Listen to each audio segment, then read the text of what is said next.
Good morning, everybody. Good morning. Good morning. Over here. This meeting of the California High-Speed Rail Authority Board will come to order.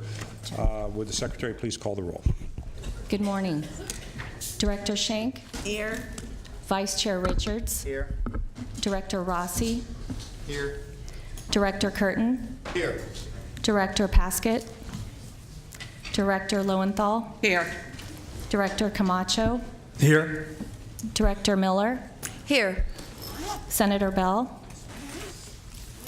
Assembly Member Arambula, Chair Richard. I'm here. Director Lowenthal, will you lead us in the Pledge of Allegiance, please? Put your hand over your heart. Please join me. I pledge allegiance to the flag of the United States of America and to the republic for which it stands, one nation, under God, indivisible, with liberty and justice for all. Thank you.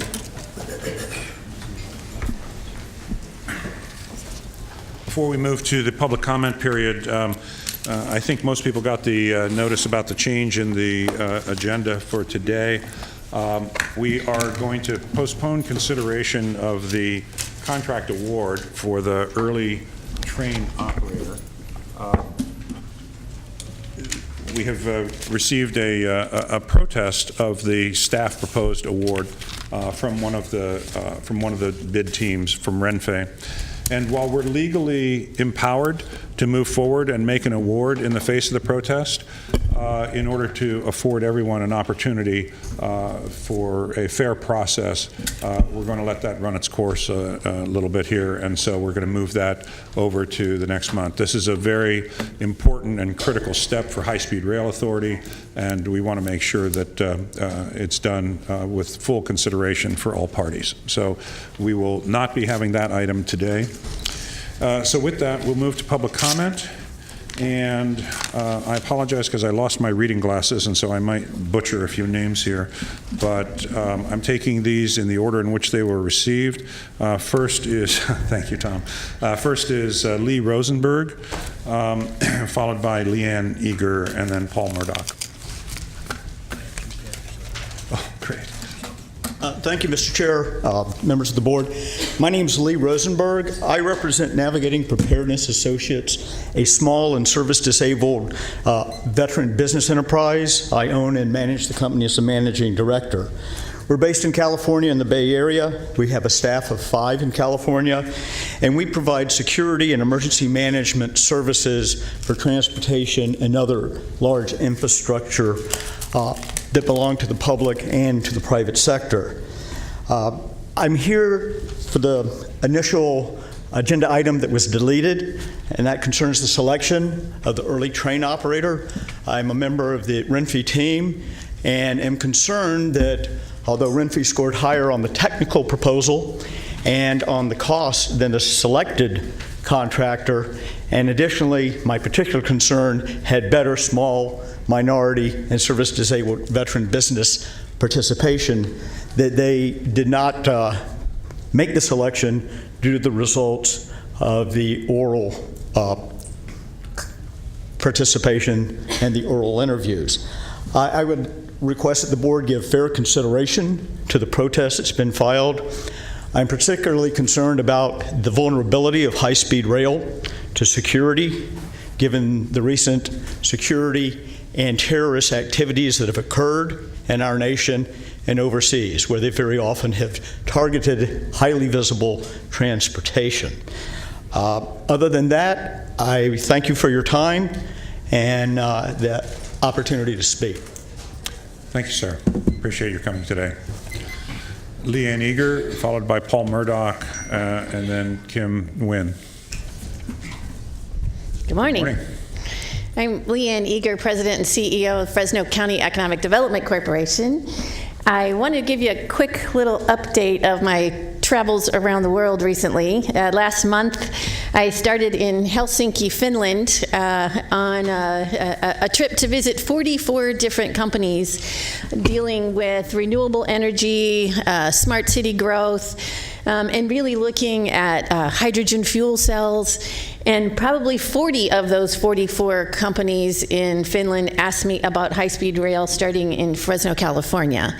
And so really that was a connection between Fresno and the Silicon Valley that they were interested in, and what date that would be certain, and how we were going to get folks back and forth up and down the valley, because they were very interested in California. The folks in Finland are light years ahead of what we're doing here, but they do want that connection. And so certainly I was able to talk about that, and we've already had 5 of those businesses come to Fresno, and that was only 2 weeks after I left Helsinki.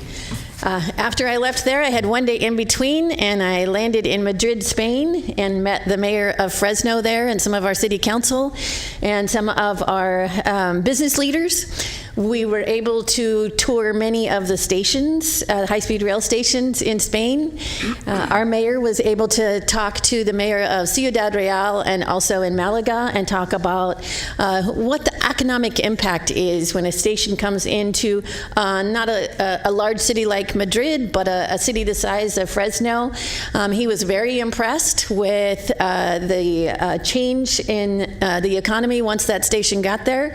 We were able to look at about 8 different stations and what that might look like in Fresno. As some of you may know, we had that change in mayorship in Fresno, and we now have Mayor Lee Brand. He was a little bit on the fence for a while. He's all in. It's not just riding that train, but it's really looking at what this system can do for the valley, and what it can do for the entire state. I was able to do a similar trip like this in China, France, Italy, Germany, and Spain. And so it certainly has been around the globe that we have seen what can happen when high-speed rails comes to a community. So I just wanted to share that with y'all. Thank you very much, Thank Ms. you. Eager. Paul Murdoch, Mr. Murdoch, followed by Kim, I think it's Nguyen, and then Roman Gray. Good morning, sir. Thank you, Mr. Chair. Good morning. My name is Paul Murdoch. I'm an architect on the Renfe team proposing for the ETO. My firm, Paul Murdoch Architects, is located in Los Angeles, and we're a certified SBE. And for 26 years, we've been working for various public agencies throughout California, including high-speed rail at Palmdale and Burbank, doing station planning. I think that the other thing about our background is we're leaders in sustainable design, doing the first zero net energy projects for various agencies, including the California Department of General Services. I'm here really to endorse our team for 3 primary reasons. One, this team has been very proactive in discussing the project with other stakeholders, such as Express West, LA Metro, Caltrans, et cetera, to go beyond and widen the context to find benefits for the high-speed rail system and find options for the authority that might not otherwise be evident. Secondly, I think in Renfe and Global Via, you have a partner who's interested in a long-term relationship, who's capable of and interested in investing in this system in a significant way. And third, I hope you note the significant SBE participation on our team, not just in terms of the number of firms and the percentages, but also in the significant roles. Firms like Ross Fryman's, who is here in spirit today but couldn't be here due to back surgery, a real problem solver in infrastructure projects, and speaking for ourselves, a meaningful role in station planning and station area planning, not only to find ways to integrate this infrastructure into local communities, but also to find supplemental revenue through leveraging the real estate assets adjacent to the different stations. Thank you. Thank you, sir. Kim, I hope I didn't mispronounce. Is it Nguyen? Win. Win, yeah. Hopefully it's a win proposition for all of us. Thank you, sir. Good morning. I'm here on behalf of my company, Archipelago. We are obviously partnering with Renfe. The thing that I want to highlight is our strong background in econometric and revenue management. In order to make this work, you need to be able to maximize revenue. You need to be able to price at a point that is fair for the consumer and also profitable for the state. And we have a strong history with United Airlines, with Continental Airlines, with Amtrak. We have successfully completed the econometric modeling for load and passenger load, and also cargo load for Hong Kong Airport. So we have both international and also domestic experience at the highest level. We also understand we've used the two major revenue management systems, and we have implemented the two major management systems that one would use. So we feel ultimately capable of doing that task in conjunction with Renfe.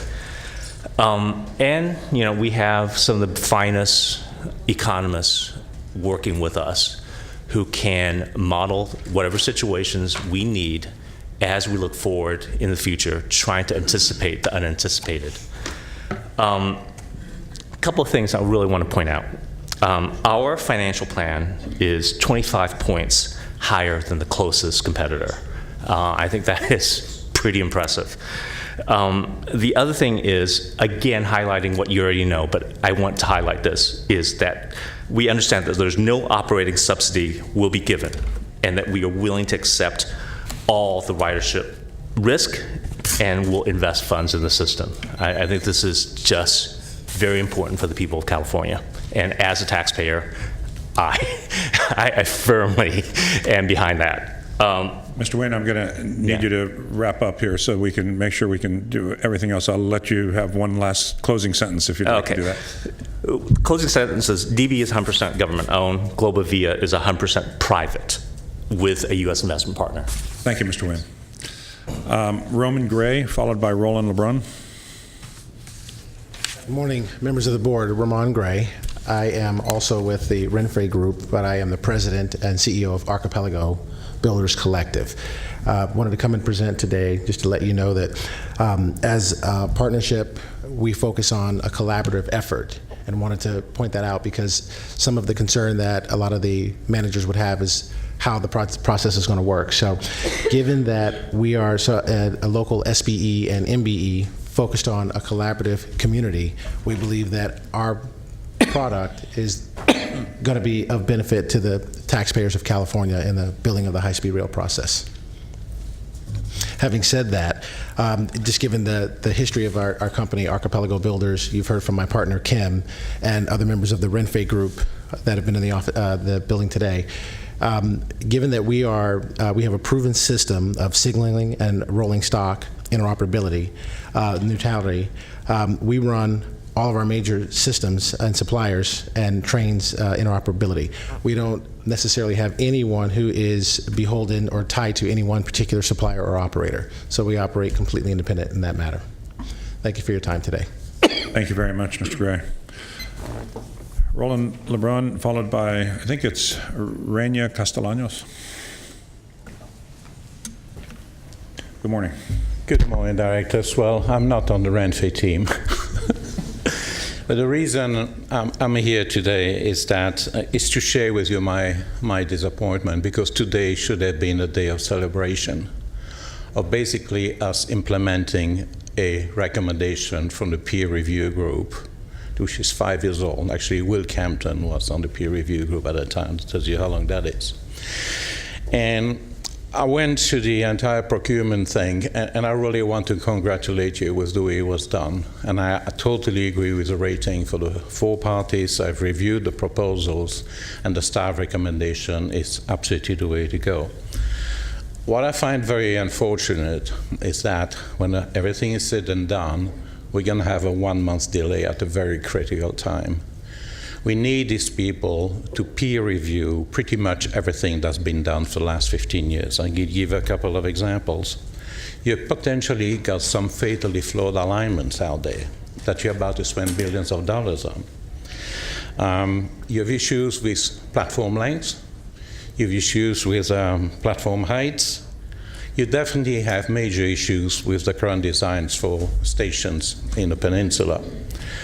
So in closing, I hope we can wrap this up sooner than later and get some of this input into the 2018 business plan as soon as possible. Thank you very much.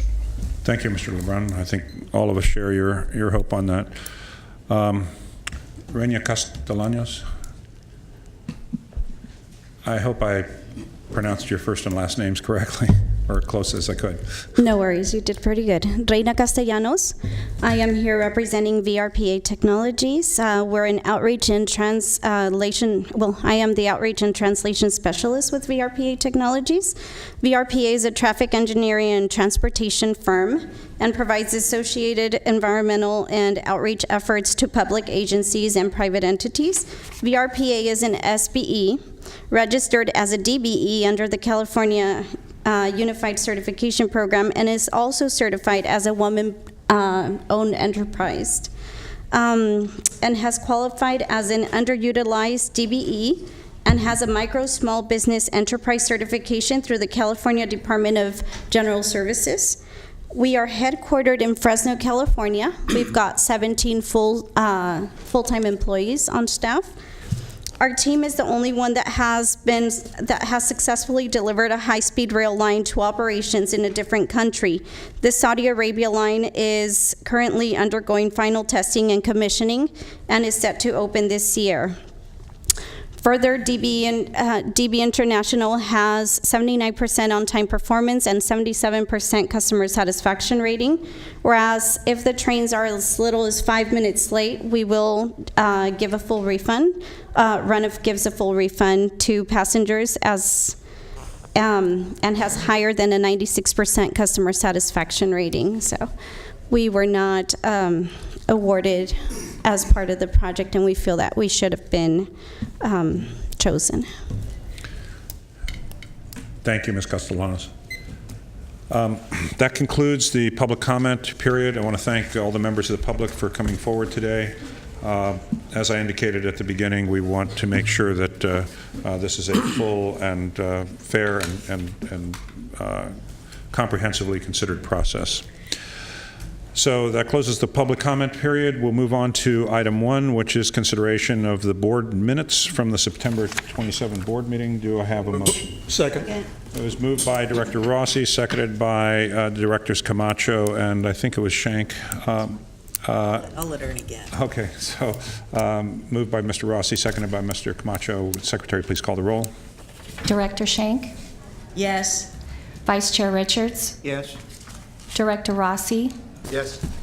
Director Curtin, Yes. Director Lowenthal, Yes. Director Camacho, Yes. Director Miller, Chair Richard. Yes, thank you.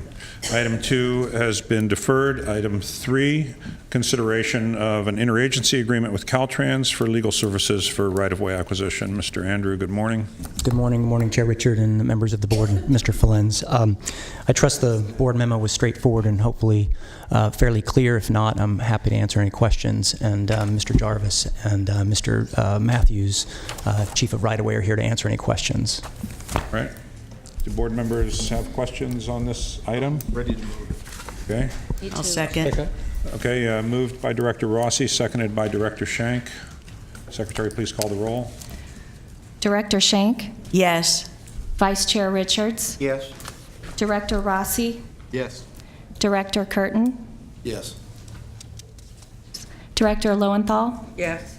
Director Camacho, Yes. Director Miller, Yes. Chair Richard. Yes. Thank you, Mr. Andrew. We're now going to have a presentation by Mr. Felenz on the results of the expenditures under the American Reinvestment and Recovery Act. This was obviously something of great importance because we had $2.55 billion of federal funds that had to be spent by the end of September 2017. Mr. Felenz is going to report on that along with a helper. Yes. Lisa Marie. So, okay. Mr. Chairman, board members, it's really a pleasure to report on the investment that we've made using these American Recovery and Investment Act funds.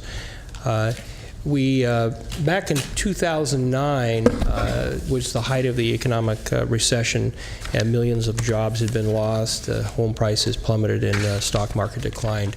And the president at that time saw an opportunity to assist the economy, and the American Recovery and Reinvestment Act was passed. And the goals of that act were to create jobs through infrastructure investment and to provide that economic stimulus and spur technological development, which all have an important role in having the economy rebound. The specific goals were to support near-term investments for repairing roads and bridges and airports, and then more long-term investments as well, and even money set aside for high-speed rail. So the authority at that time applied for some grant funds, and out of the total of $8 billion that was available. And those funds had an expiration date to them. They had to be spent by September 30th of 2017. We applied for those funds, actually proposed multiple corridors throughout the state on our system. It wasn't just the section that ultimately was awarded. In 2010, we did receive the award. It came in multiple parts, but it totaled $2.55 billion for high-speed rail in the Central Valley. And the U.S. Department of Transportation selected the Central Valley among the multiple corridors that we had proposed for funding between Merced and Bakersfield as eligible for those funds. That corridor embodied the objectives of ARRA, and specifically, the Central Valley suffered from high employment, 17% at that time in 2010. The region's population was projected to double by 2050 from 6.1 to 13.2 million people. There were very negative effects, which we still see today, experienced because of the high air pollution and causing a lot of health problems in the Central Valley. So high-speed rail will be part of the solution for that. And also, finally, the region in the center of the state is not easily connected to the rest of the state, and the rest of the state, meaning the Bay Area and the Los Angeles Basin. So connecting the Central Valley will have a very positive economic benefit for the state of California and its citizens. In 2012, the appropriation of those ARRA funds were made by the legislature along with Proposition 1A funds. There was a requirement in the grant agreement that the funds be matched 50%, so the Prop 1A funds were set aside and appropriated to make that match. And the purpose of the funding had to be used for planning and design and construction of the Central Valley. The planning would be the environmental clearance statewide for Phase 1.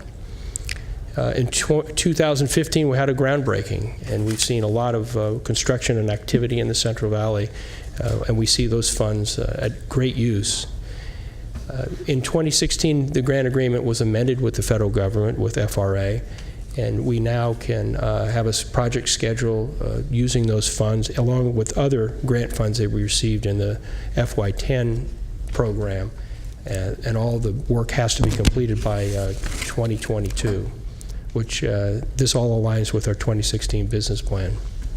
But I'm really happy to report that the federal portion of those funds, the $2.55 billion, have been used for our project for statewide environmental clearance and for the construction in the Central Valley. So we met that deadline. That's really quite an achievement, and we as staff are very proud of, and I'm proud of my staff for working so hard to make this accomplishment. And I have to say, it included great effort by the private sector, and especially in the construction arena, who worked closely with us to construct things and use these funds as they were set aside for use by both by the federal government. So we're going to go to another part of the presentation to give you more information specifically about how those funds benefited.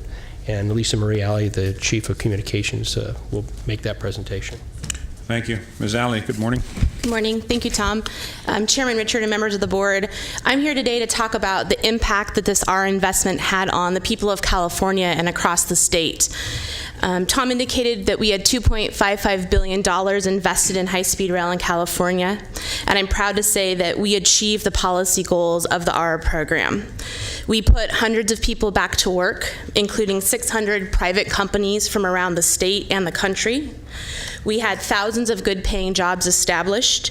Right now, we have 1,400 dispatch workers in the Central Valley building and constructing high-speed rail. One of them that I would like to profile is Fernando Madrigal Jr. After 12 years of serving the country in the Marine Corps, he was trying to find jobs after he left the service.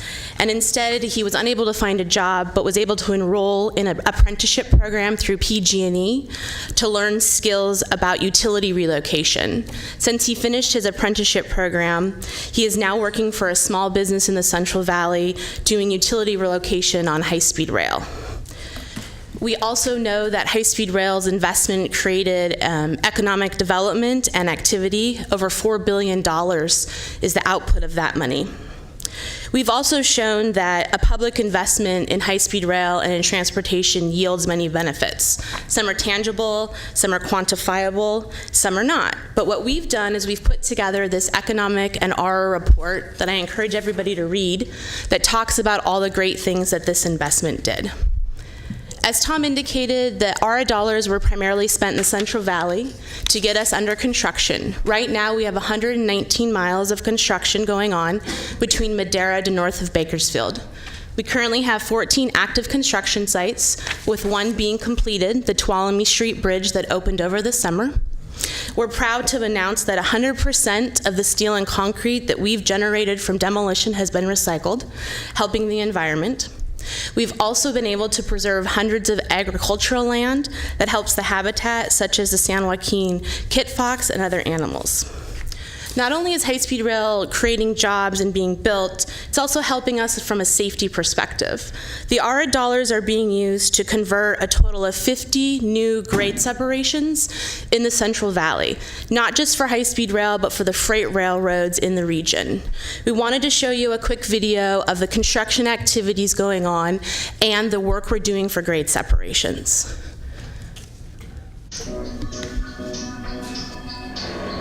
The California High-Speed Rail Program is not only connecting California in a new way, it will improve rail safety statewide, and that starts in the Central Valley. 119 miles of construction are underway from Madera to north of Bakersfield. That work will include eliminating 30 already existing at-grade freight rail crossings. Why are these grade separations so important? Look at the facts. The Federal Railroad Administration reports from 2012 to 2015, there were 80 crossing-related accidents in the Central Valley, with nearly 20 of those resulting in death. That's why high-speed rail is committed to eliminating these dangerous intersections. 3 grade crossing projects are underway right now at Road 27 and Avenue 12 in Madera County, as well as East American Avenue in South Fresno. While current construction of grade crossings are mostly in rural locations, future projects will include heavily traveled urban areas, like Tulare Street in downtown Fresno, which will travel under the tracks, and the intersection at Shaw Avenue and Golden State Boulevard, where traffic will soon pass over the tracks. Not only will the new overcrossing there keep trains and cars and pedestrians separate, improving safety, it will also improve traffic flow, increase efficiency for the rail operations, and reduce air pollution generated by idling cars. Another big benefit? No more of this. Since the trains won't cross in front of cars or pedestrians, they won't have to blow their horns. High-speed rail will also build 20 roadways to include grade separations so they don't cross high-speed rail lines. In all, there will be 50 new fully separated crossings in the Central Valley. High-speed rail is happening, and it's transforming rail safety in California. Thanks, Leanne. So, as my colleague Alice Rodriguez reported a few months ago, we recently published a report about the economic impact that the investments at high-speed rail are having. We have 630 private sector firms working from 35 different states. We've also seen the impact that it's having in the Central Valley, where they've historically lagged behind the rest of the state. For the first time since the Great Recession, the recession is down there and unemployment's down there over 10%. Another thing that we wanted to highlight is the participation of small businesses that the ARRA investment has helped us achieve. We currently have 400 plus small businesses committed to work on high-speed rail. One of them we want to highlight, and we highlight in the report, is Constar Supply Company. It's a local family-owned business based in Clovis and Bakersfield. Due to their work on high-speed rail, they're going to be opening a new facility in Stockton and hoping to bring on 20 to 50 more employees to do the work necessary of providing supplies to our contractors in the region. We also, as I said earlier, are recycling our material like steel and concrete, but more importantly, 100% of what we're using is American-made to comply with the Buy America provisions. And a lot of the steel and concrete is coming from California, but also from states around the country.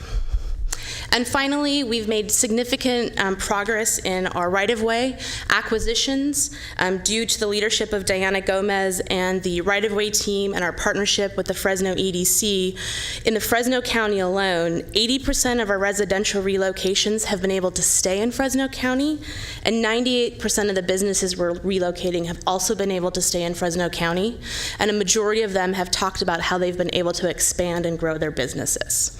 So we're going to show you another quick video that talks about some of these personal stories of what the benefits high-speed rail has had for them. Connecting and transforming California. That's what the high-speed rail program promises to do in the future and is already doing today. The program is putting Californians to work, with nearly 1,400 workers taking part in the construction of high-speed rail.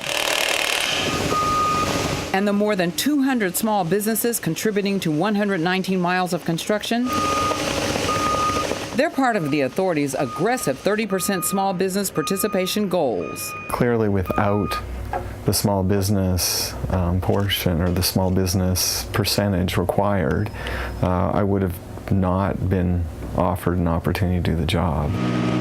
That opportunity allowing Outback Materials to open a state-of-the-art ready-mix plant in Fresno with 25 new employees. California High-Speed Rail Authority is doing a great job in establishing very aggressive goals for small business, disadvantaged business, disabled veteran business, much more so than almost anybody else in California. That transformation also happening for businesses that have been successfully relocated to make way for the project. Third-generation Fresno-based OK Produce was the largest relocation. 200 employees moved to a new, much larger location. The company has now added nearly 200 more jobs, and that's not all. That led us to expand our territory from what was really the Central Valley and the coast to the entire state, outside the state, and out into Oregon and other areas. Al Perez at Main Events Graphics shares a similar experience. We were able to add more equipment. We were able to take on bigger contracts. Couldn't do that before in the other place. It was too small. Great job, great job. As does Sam Shima at Gymnastics Beat. We're anticipating about a 20% annual growth rate for the next 2 or 3 years. Through construction and business, high-speed rail is transforming California and connecting Californians. As you've heard today, the investments we're already making are having big impacts. But what's more important is the investments that we could be making in the future. There's 3 key things that we're looking at to happen in the near future from additional benefits and investments that can come. One is opening the first passenger service connecting the valley to valley. Not only will that help connect the state, but it could also support affordable housing and goals to connect that region. Number two, we are really proud of setting the stage for new technologies and the development of manufacturing here with the train sets that we'll need to buy and the rail infrastructure that we'll need to buy.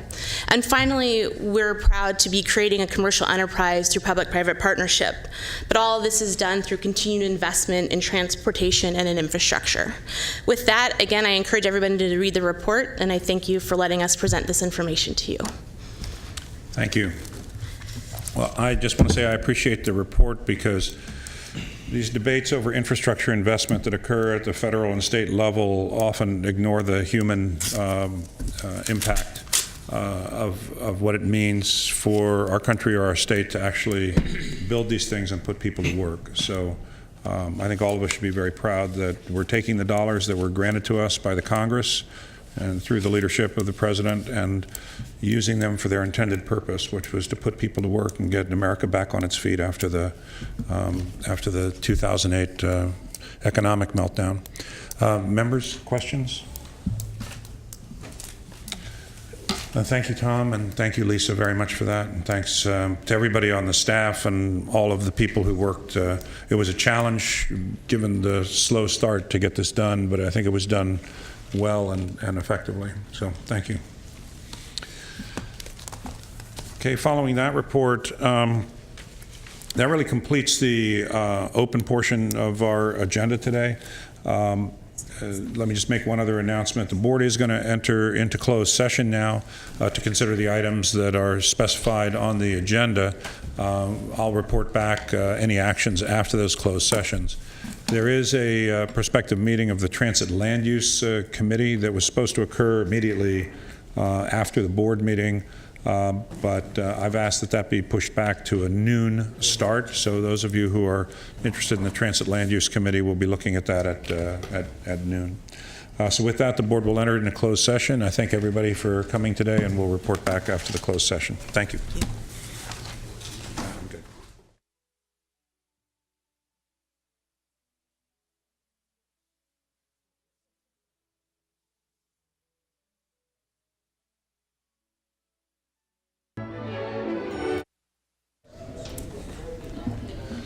Thank you. The board has concluded its closed session. We have no actions to report. With that, this meeting of the High Speed Rail Authority is adjourned. Thank you.